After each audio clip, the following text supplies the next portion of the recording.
Assalamualaikum warahmatullahi wabarakatuh.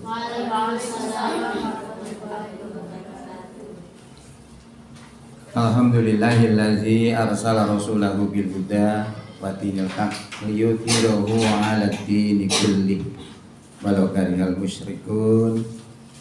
Asyhadu an la ilaha illallah wahdahu la syarika lah wa asyhadu anna Muhammadan abduhu wa rasuluh la nabiyya ba'da. Allahumma shalli wa sallim wa barik ala Muhammad wa ala alihi wa sahbihi wa sallim ajma'in amma ba'd. Bapak Ibu yang kami hormati, sesuai dengan jadwal pada hari ini adalah materi-materi yang akan disampaikan kepada Bapak dan Ibu guru dalam rangka untuk memperkuat keislaman kita sekaligus kemuhammadian kita. Pada hari ini nanti kami akan sampaikan masalah hasil pertemuan kami dengan guru, para kepala sekolah di SMK Gondang Lekuk. Nanti kita ambil inspirasinya apa, kita terapkan di dalam sekolah kita untuk bisa besar. Ya, itu yang penting. Kemudian saya sampaikan juga, para bapak ibu guru ini hendaknya sekarang memperhatikan betul-betul murid-muridnya, mengajar dengan kasih sayang misalnya. Karena sekarang ini saya lihat di WA itu banyak anak-anak kita yang sakit. Akibat apa? Mengkonsumsi minuman-minuman itu apa itu ya. Akhirnya banyak gagal ginjal, sampai ada yang cuci darah, kan luar biasa itu. Dan yang mengejutkan lagi dengan turunnya peraturan pemerintah nomor 28 tahun 2004. Anak-anak sekolah itu disediakan kontrasepsi namanya kondom. Loh ya kan ya apa sih? Berarti area-area itu dibolehkan hubungan seks pokoknya kayak kondom. Nah, akhirnya saya itu ingat kepada zamannya Presiden SBY. Ada seorang menteri yang bernama Mas Piambowi. Mas Piambowi ini dihadapkan dengan satu kasus. Yang kasus itu banyak remaja kita itu yang hamil di luar nikah. Nah, bagaimana mengatasinya, solusinya bagaimana? Akhirnya solusinya itu sama, ya, dengan mengeluarkan program kondomisasi. Artinya seks bebas boleh, pokok pakai kondom. Ini kan luar biasa. Kenapa seperti itu? Karena jadi pejabat-pejabat ini orang yang tidak berpikir tentang Islam, yang ada menyakiti umat Islam. Nah, ini memang program-program Yahudi internasional itu salah satunya adalah merebut pos-pos penting di dalam suatu negara supaya programnya bisa terrealisir. Nah, sekarang terulang lagi saya lihat itu peraturan nomor 28 tahun 2024 itu begitu. Anak-anak remaja kita yang kunir-kunir ya kayak kontrasepsi. Ini kan bagaimana itu? Maka kita itu sebenarnya kalah start ya. Kita itu naik baik politik atau ya, yang akhirnya menempati mereka orang-orang yang baik mau jadi pejabat yang angel soalnya gak ada duit. Jadi duit tember-tembernya gak payu. Orang jadi DPR itu miliaran bondone. Satu orang bisa 200-300 ya. Mana baru jadi. Itulah kesadaran politik itu masih jauh. Kita membiarkan, tidak memperjuangkan orang-orang yang baik, ya mereka yang menempati orang-orang yang tidak berpikir tentang Islam. Nah, ini sangat khawatir saya. Ini kalau guru-gurunya juga nggak peduli, berbahaya sekali. Oke. Nah, oleh karena itu harapan saya untuk sebagai pengantar dari materi yang akan kami sampaikan ini nanti adalah memperkuat keimanan kita. Pokoknya nasi iman dan dekek sembuh warang mesti cocok, mesti bisa hidup baik gitu ya. Nah, salah satu penguatan keimanan kita adalah memperkuat Quran ini sebagai pedoman hidup kita. Karena kita walaupun orang Islam, orang beriman belum tentu menjadikan Quran sebagai pedoman hidupnya. Kalaupun ada, biasanya kadang masih dipilih-pilih. Nah ini kita harapkan sesuai dengan kemauan Allah bahwa orang iman takwa itu wajib menggunakan pedoman hidupnya adalah Quran dan Sunnah. Rasulullah bersabda di dalam sebuah hadis,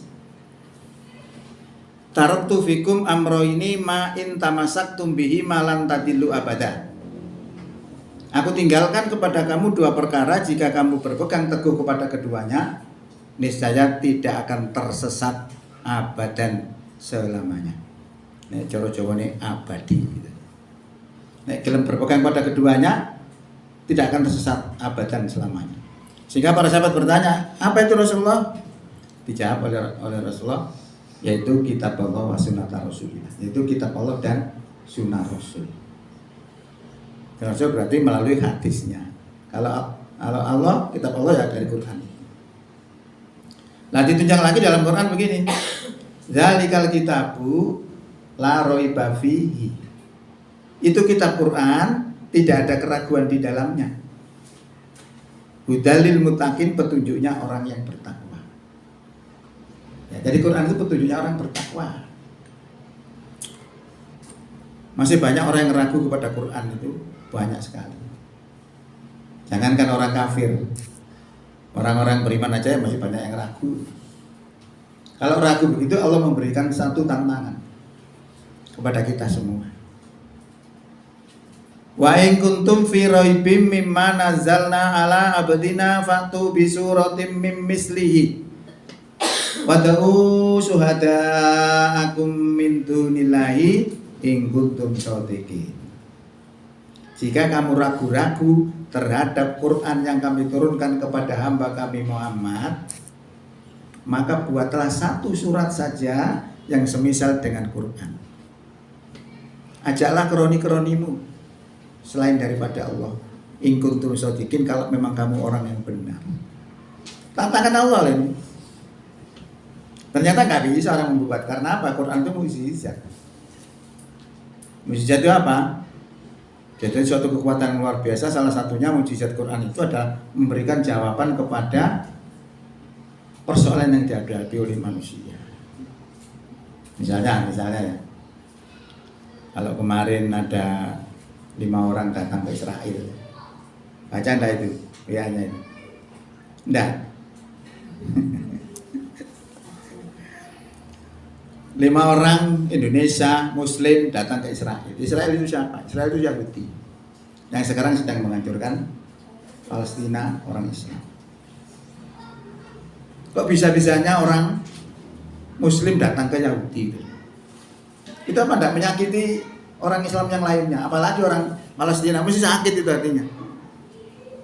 Lah ya apa kira-kira dalam pandangan Islam yang melakukan seperti itu? Dijawab oleh Quran. Ya ayyuhalladzina amanu, hai orang beriman, la tattakhidhu aduwi wa aduwakum auliya. Jangan kamu jadikan musuh-musuhku dan musuh-musuhmu sebagai teman setia. Loh, gak oleh. Berarti kelakuannya orang 5 tadi itu kalau dianalisis dengan Quran melanggar Quran itu. Yaitu Quran surat 60 ayat 1. Ini kehebatan Quran. Maka tadi begitu. Ketika Allah berikan tantangan, tidak ada yang bisa membuat. Maka kata Allah, fa ilam taf'alu wa lam taf'alu fattakun narolati wa quduhan nasu wal hijarah uiddat lil kafirin.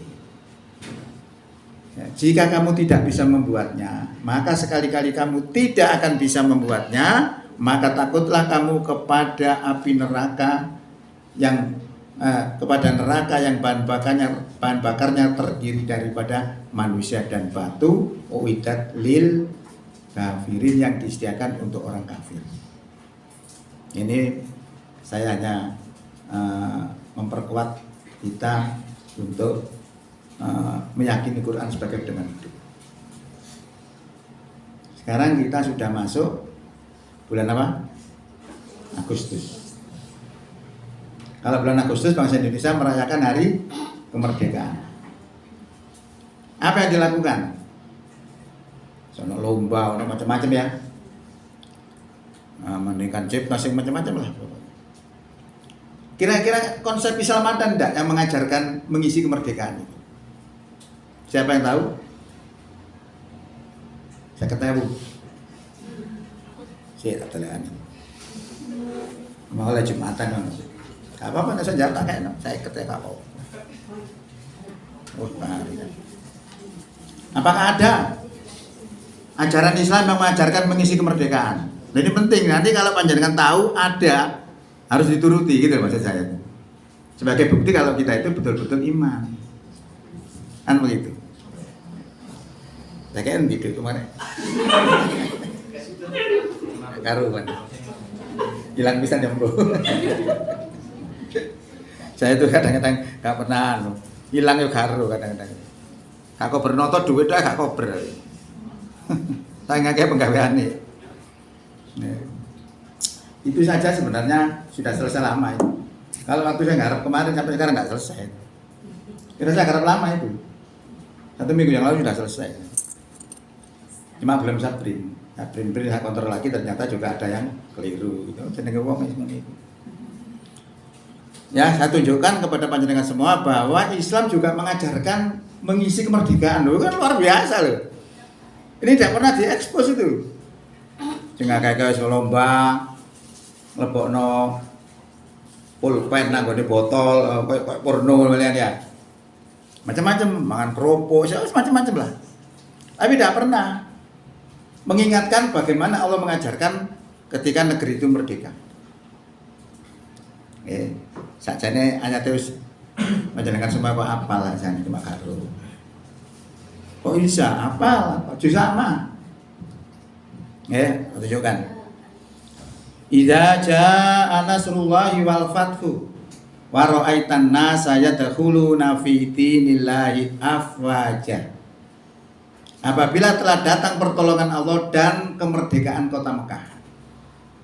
Dan kemerdekaan kota Mekah itu adalah Rasulullah pernah bermukim di Mekah, lalu mendakwahkan Islam, lalu mendapatkan tekanan-tekanan politik yang luar biasa, akhirnya diperintahkan oleh Allah untuk berhijrah meninggalkan kota Mekah. Hijrahnya kemana? Ke Madinah. Setelah 3 tahun Rasulullah kembali lagi ke Mekah. Lah orang di Mekah ini takut semua. Takut apa? Takut dieksekusi. Biasa dalam perang kan begitu. Sing kalah ya dieksekusi. Takut orang Mekah itu. Tapi ternyata dugaannya bereset. Ternyata Rasulullah tidak memperlakukan mereka seperti tuduhannya. Justru dimaafkan oleh Rasulullah, kecuali orang-orang yang tetap melawan Rasulullah. Lama mengetahui perilaku Rasulullah seperti itu, akhirnya orang-orang masuk Islam dengan gemerutu. Maka ayat berikutnya mengatakan waro'aitan nasa yadkhuluna fi dinillahi afwaja. Dan kamu lihat para manusia itu, mereka masuk kepada agama Allah dalam keadaan berbondong-bondong.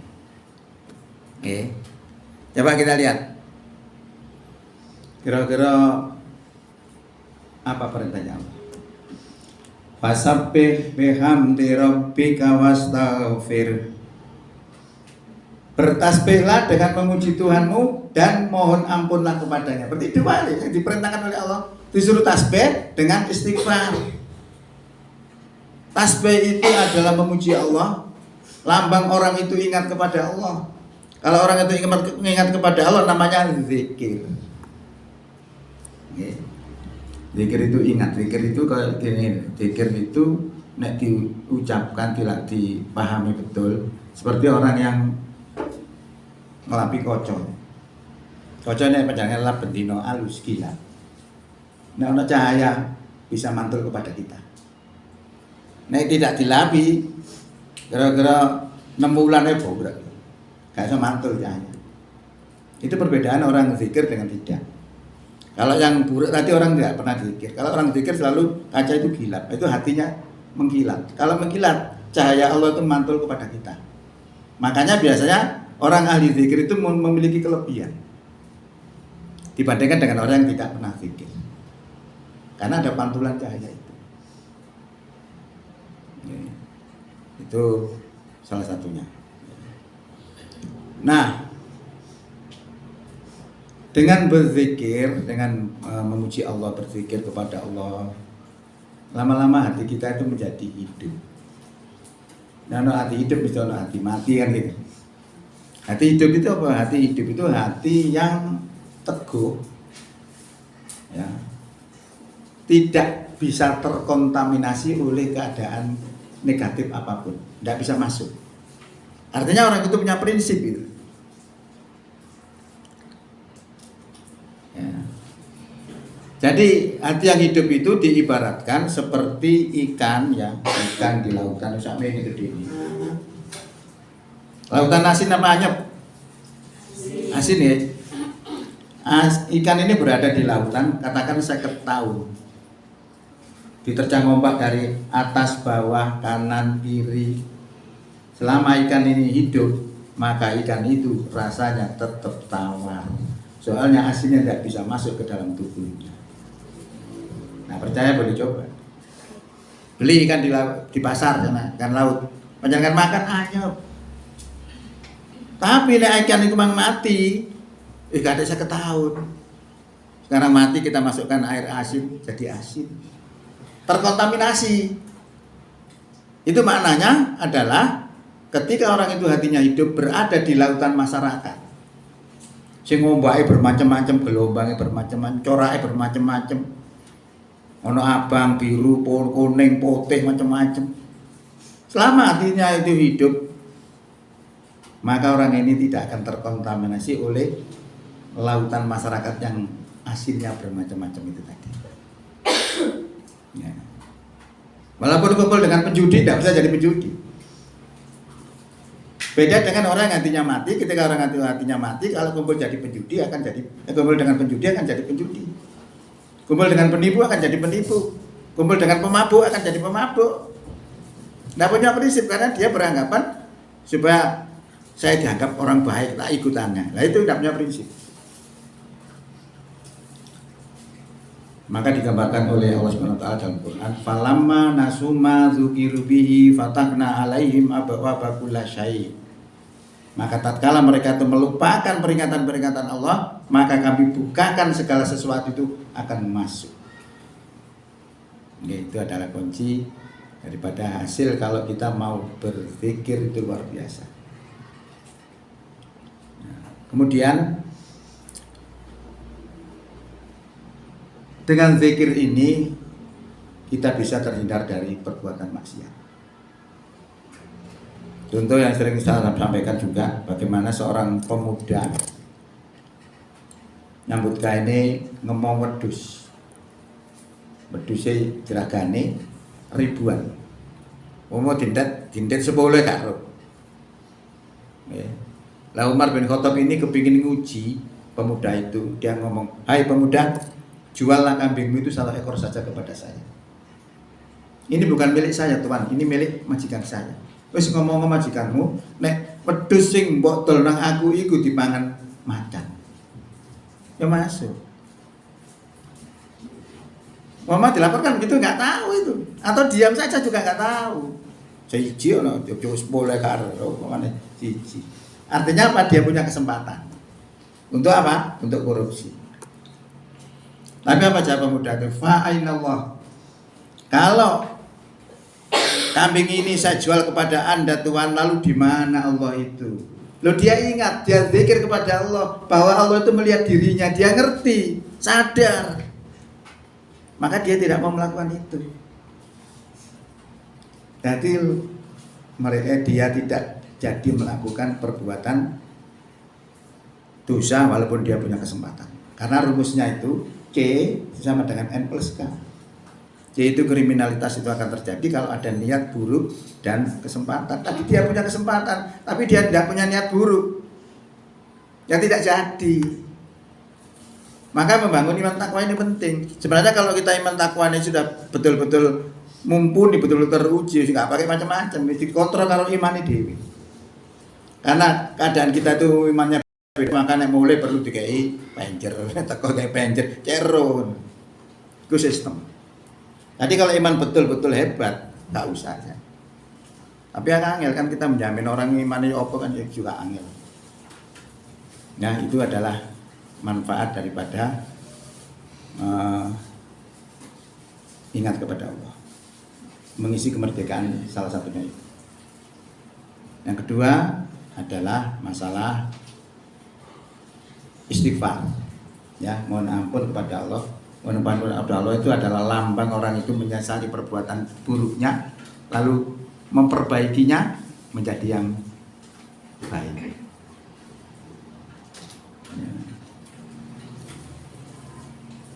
Orang yang bertobat kemudian memperbaiki dirinya, keburukan-keburukannya akan hilang kalau ditutup dengan kebaikan-kebaikan. Banyak yang tahu cermin itu rasanya apa sih? Kecut ya, muncul sepet. Nek panjenengan bacem karo gula beberapa hari, berubah enggak rasanya? Berubah jadi apa? Manis. Padahal sepet tadi itu, karena dibacem dengan gula jadi manis. Mau ngelakuin elek sama, ngelakuin elek harus dibacem dengan kebaikan-kebaikan. Elek hilang. Maka dalam Quran surat Furqan itu ayat 70 kan tidak salah.